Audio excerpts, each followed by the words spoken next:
Hi dears, welcome to Malayalees talks. Hi dears, welcome back to my channel. Calicut university second semester BSc മലയാളത്തിലെ ഒന്നാമത്തെ മൊഡ്യൂളായിരുന്നു നമ്മൾ എടുത്തിരുന്നത്.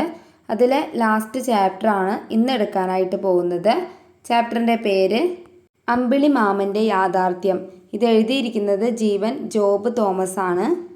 മലയാളത്തിലെ ശ്രദ്ധേയനായ ശാസ്ത്രലേഖകനും നോവലിസ്റ്റും തിരക്കഥാകൃത്തുമാണ് ജീവൻ ജോബ് തോമസ്. അദ്ദേഹം എഴുതിയിട്ടുള്ള ഈ ലേഖനം ഭൂമിയുടെ ഉപഗ്രഹമായ ചന്ദ്രനെ പറ്റി നമുക്കറിയാവുന്നതും അല്ലാത്തതുമായ ഒട്ടേറെ വിവരങ്ങൾ രസകരമായി അവതരിപ്പിക്കുകയാണ് ചെയ്യുന്നത്. ചന്ദ്രനെ അമ്പിളിമാമൻ എന്ന് വിളിക്കുന്നതിൽ തന്നെ നമ്മൾ മനുഷ്യന് അതിനോടുള്ളൊരടുപ്പം പ്രകടമായി കാണാൻ സാധിക്കും. ഭൂമിയെ അമ്മയായും ചന്ദ്രനെ അമ്മയുടെ സഹോദരനായും കൽപ്പിക്കുന്നതിൽ കൗതുകം തന്നെയുണ്ട്. ചന്ദ്രനെക്കുറിച്ചുള്ള വൈകാരികവും സാഹിത്യവും പൗരാണികവുമായ അറിവുകളെയും വിശ്വാസങ്ങളെയും സ്പർശിച്ച് ആരംഭിക്കുന്ന ഈ ലേഖനം പതുക്കെ അത് സംബന്ധിച്ച ശാസ്ത്രകാര്യങ്ങളിലേക്കാണ് കടക്കുന്നത്. മാനത്ത് കാണുന്ന ഈ പ്രകാശവൃത്തം എന്താണെന്ന് ഒരിക്കലെങ്കിലും മനസ്സിൽ ചോദിക്കാത്തവരായിട്ടുണ്ടാവില്ല. അതൊരു ജ്യോതിർഗോളമാണെന്ന അറിവ് വളരെ പണ്ട് കാലത്ത് തന്നെ മനുഷ്യൻ ആർജിച്ചെടുത്തു. ചന്ദ്രൻ്റെ വൃദ്ധിക്ഷയങ്ങളുടെ പൊരുള് പിന്നീട് മനസ്സിലായി. സമയത്തെയും കാലത്തെയും സംബന്ധിച്ച ധാരണകൾ രൂപപ്പെടുത്തിയത് സൂര്യചന്ദ്രന്മാരാണ്. അതായത് ഇപ്പോൾ ചന്ദ്രനാണെങ്കിൽ രാത്രി, അതുപോലെ തന്നെ സൂര്യനാണെങ്കിൽ പകൽ, ആ ഒരു സമയം നമുക്ക് മനസ്സിലാക്കി തരുന്നത് ഈ സൂര്യചന്ദ്രന്മാരാണ്.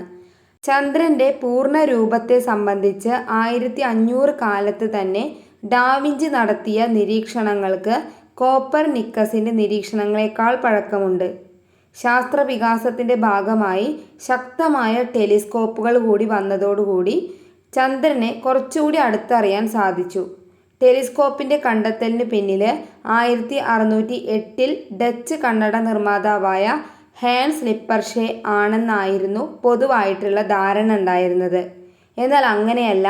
തോമസ് ഡിക്സ് എന്ന ഇംഗ്ലീഷുകാരനാണ് ആ കണ്ടെത്തലിന് പിന്നിൽ എന്ന പുതിയ അറിവ് ഈ ലേഖനം പങ്കുവയ്ക്കുന്നുണ്ട്. ഗലീലിയോ റിഫ്രാക്റ്റിംഗ് ടെലിസ്കോപ്പ് ഉണ്ടാക്കുന്നത് 1609 ചന്ദ്രൻ്റെ മുഖത്ത് കാണുന്ന കളങ്കങ്ങൾ വലിയ ഗർത്തങ്ങളാണെന്ന് ഗലീലിയോ നിരീക്ഷിച്ചു. 3.5 ബില്യൺ, അതായത് 350 കോടി വർഷങ്ങൾക്ക് മുമ്പ് ശക്തമായ ലാവാ പ്രവാഹത്തിൻ്റെ ഫലമായിട്ടാണ് ഈ ഗർത്തങ്ങൾ രൂപപ്പെട്ടത്. പ്രധാനപ്പെട്ട കുഴികൾക്കൊക്കെ മനുഷ്യർ പേരും ഇട്ടിട്ടുണ്ട്. പ്രശാന്ത സമുദ്രം, മേഘസമുദ്രം, പൂന്തേൻ സമുദ്രം, ശാന്തതാ സമുദ്രം, വർഷസമുദ്രം എന്നീ അർത്ഥങ്ങളൊക്കെ വരുന്ന സുന്ദരമായ പേരുകൾ. ചന്ദ്രൻ്റെ ദക്ഷിണ ധ്രുവത്തിലുള്ള ഐറ്റ്കൻ ബേസിൻ എന്നറിയപ്പെടുന്ന ഗർത്തത്തിന് 2500 കിലോമീറ്റർ ചുറ്റളവും 13 കിലോമീറ്റർ ആഴവുമുണ്ട് എന്നാണ് പറയുന്നത്.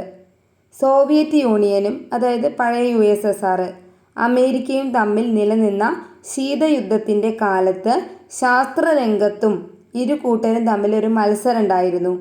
1959 സോവിയറ്റ് യൂണിയനിലെ ലൂണ 2 ചന്ദ്രനിലിറങ്ങി.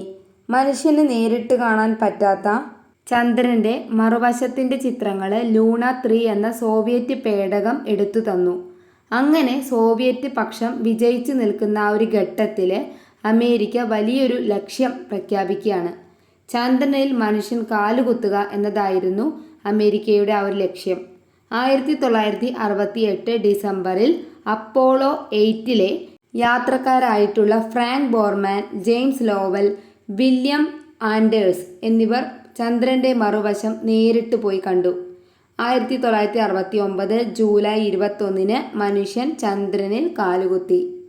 അപ്പോളോ 11 സഞ്ചരിച്ച ആംസ്ട്രോങ്ങും ആൽഡ്രിനും പിന്നീട് 65 തവണ മനുഷ്യനിർമ്മിത പേടകങ്ങൾ ചന്ദ്രനിലിറങ്ങി.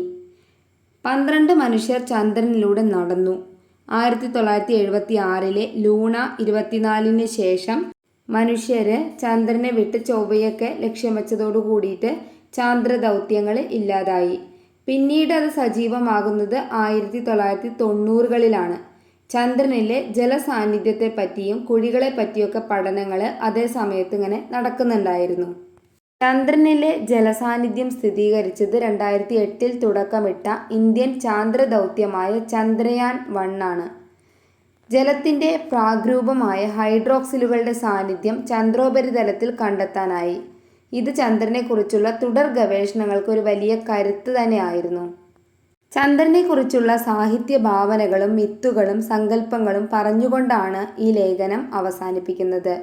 ചന്ദ്രനെ പറ്റി സമഗ്രമായൊരു ചിത്രം ലഭിക്കാൻ അമ്പിളിമാമൻ്റെ യാഥാർത്ഥ്യം നമ്മെ സഹായിക്കുന്നു. ഇതോടുകൂടി നമ്മുടെ ഇന്നത്തെ ക്ലാസ് അവസാനിച്ചിരിക്കുകയാണ്. എല്ലാവർക്കും മനസ്സിലായിട്ടുണ്ടാവുമെന്ന് വിചാരിക്കുന്നു. നമ്മുടെ അമ്പിളിമാമനെ കുറിച്ചുള്ള യാഥാർത്ഥ്യങ്ങളാണ് ഇന്ന് പങ്കുവച്ചത്. എൻ്റെ ചാനൽ ആദ്യമായി കാണുന്നവരുണ്ടെങ്കിൽ സബ്സ്ക്രൈബ് ചെയ്യാൻ മറക്കരുത്. Thank you for watching.